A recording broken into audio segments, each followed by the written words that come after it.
Rahman Hanku, inxhinieri që la gjurmë në ndërtimin e veprave të mëdha energjetike të vendit dhe nga ndërtues u bë shtetar, u përkujtua në 100 vjetorin e lindjes.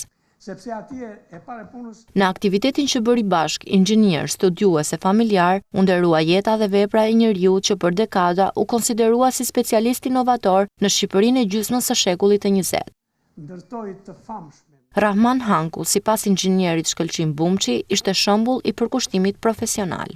Një periudhë jashtëzakonisht e vështirë për gjithë vendin tonë, për ndërtimin veçanti.